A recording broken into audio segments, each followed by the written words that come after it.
कमाल है, पूरी रात गुजर गई पर पीयूष कमरे में नहीं आए। शायद जब तक दोबारा हमारी शादी ना हो जाए तब तक हमें एक ही कमरे में रहने की इजाजत नहीं होगी। पर कोई बात नहीं, आज शादी के बाद सब कुछ ठीक हो जाएगा। मैं और पीयूष एक नई जिंदगी शुरू करेंगे। प्रणाम बहू रानी। घर में सब कहाँ है? सब शादी की तैयारी के लिए पुरानी हवेली गए हैं बहू रानी। पुरानी हवेली? हाँ बहू रानी, इनकी पुरानी हवेली 300 साल पुरानी। ये महल तो बस 50 साल पहले बना है। इस घर में जितनी भी शादियां होती हैं सब उसी हवेली से ही होती हैं। अरे हाँ, कल रात मैंने आपको मेरा मोबाइल ढूंढ कर लाने को कहा था, आपने दिया नहीं। बहू रानी, हमने हर जगह तलाश किया पर आपका मोबाइल कहीं नहीं मिला। कहीं नहीं मिला? पर भला घर के अंदर से मोबाइल कहाँ गुम हो सकता है? खैर, अब क्या कर सकते हैं। चलो, जब तक बाकी सब लौट कर नहीं आते तब तक घूमकर पैलेस ही देख लूं। निक्की पूरा पैलेस घूमते हुए तीसरी मंजिल के कोने में पहुंच चुकी थी। ये जगह पैलेस के बाकी हिस्सों से कुछ पुराना और जर्जर नजर आ रहा था, जैसे सालों से वीरान पड़ा हुआ हो। यहाँ पर इतना अजीब सा क्यों लग रहा है?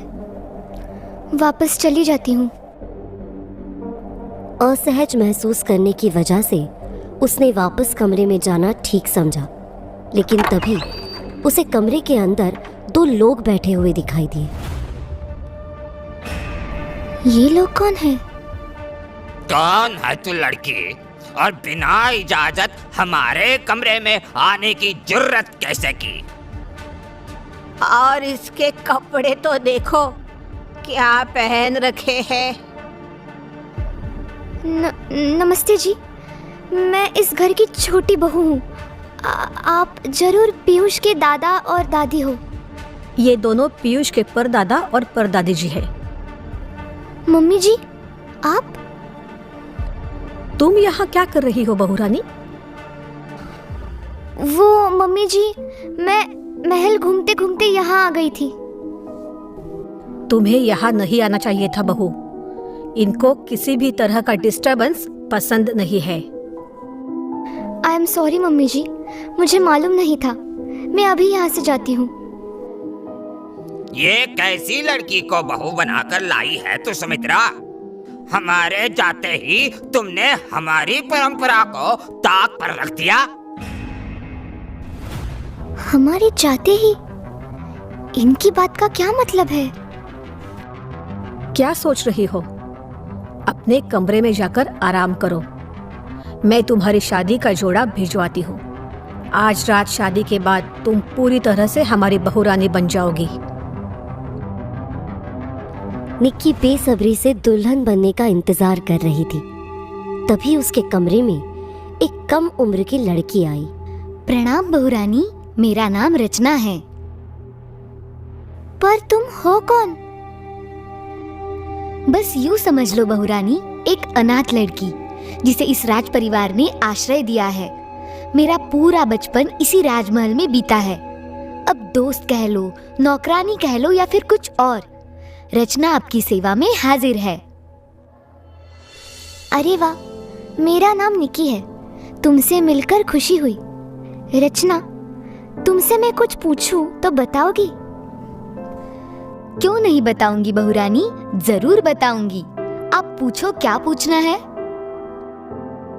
मुझे इस राज परिवार के बारे में बताओ। इस राजघराने का इतिहास कितना पुराना है? यहाँ कौन कौन लोग हैं? सबसे पहले तो ये जान लो बहू रानी कि असल में ये कोई राजघराना नहीं है। क्या? हाँ बहू रानी, कुछ लोग जन्म से राजा बनते हैं और कुछ लोग कर्म से। इस राजघराने के लोग कर्म से राजा बने थे। मैं कुछ समझी नहीं। कर्म से राजा बनते हैं और कुछ लोग कर्म से। इस राजघराने के लोग कर्म से राजा बने थे। मैं कुछ समझी नहीं। आज से 300 साल पहले इस राज परिवार के मुखिया विश्वजीत सिंह टीकमगढ़ में आए थे और यहाँ बहुत बड़ी हवेली बनाई थी। कुछ सालों बाद टीकमगढ़ में एक बहुत भयंकर बाढ़ आई। तब विश्वजीत सिंह ने सारे टीकमगढ़ के परिवारों को अपनी हवेली में शरण दी। 6 माह तक उसने खाने पीने और रहने का खर्चा भी उठाया। इतना ही नहीं, जब सब कुछ ठीक हो गया तब भी विश्वजीत सिंह ने खेतीबाड़ी करने के लिए टीकमगढ़ के एक एक किसान को आर्थिक सहायता भी दी। किसी इलाके में हर परिवार की ऐसी मदद कोई राजा ही कर सकता है। इसीलिए टीकमगढ़ के लोगों ने मिलकर विश्वजीत सिंह को अपना राजा मान लिया।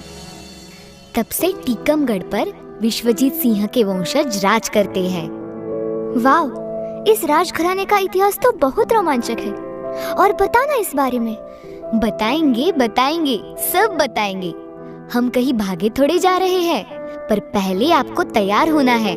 आप भूल रही है कि आज आपकी शादी है। घर के सभी लोग तैयार होकर पुरानी हवेली जा चुके हैं।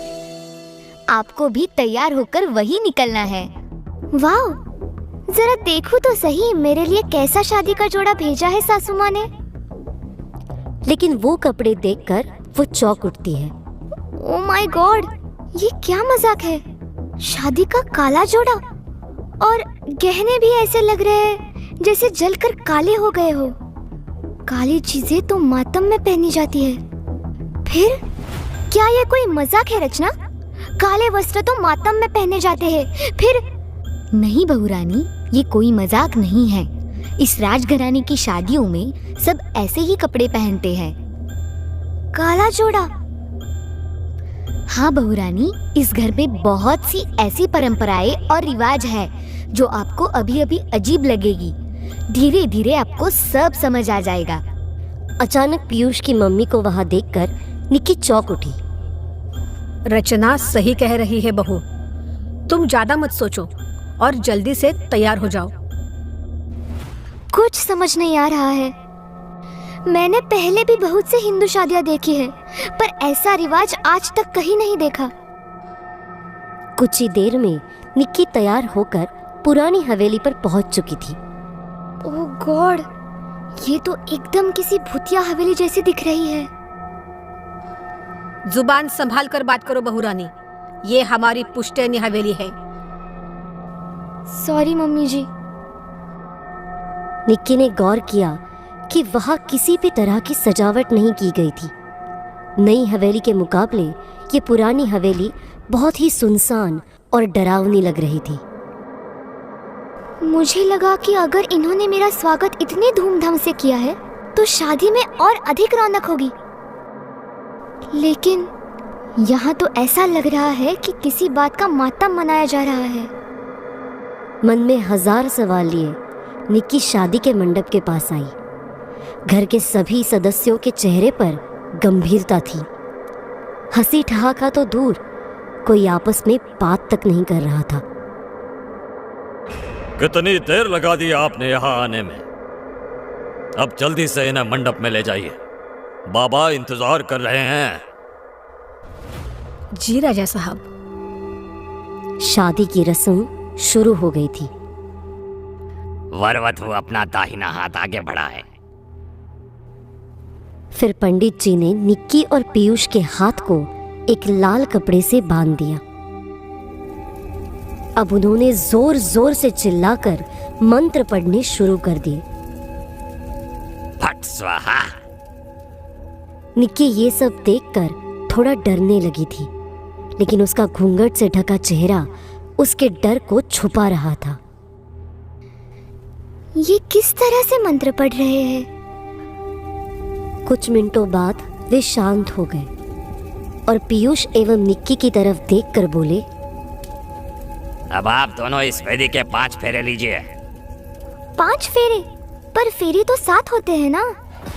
उसने निक्की की तरफ गुस्से से घूरा, जैसे निक्की ने ये प्रश्न पूछकर ना जाने कौन सा पाप कर दिया हो।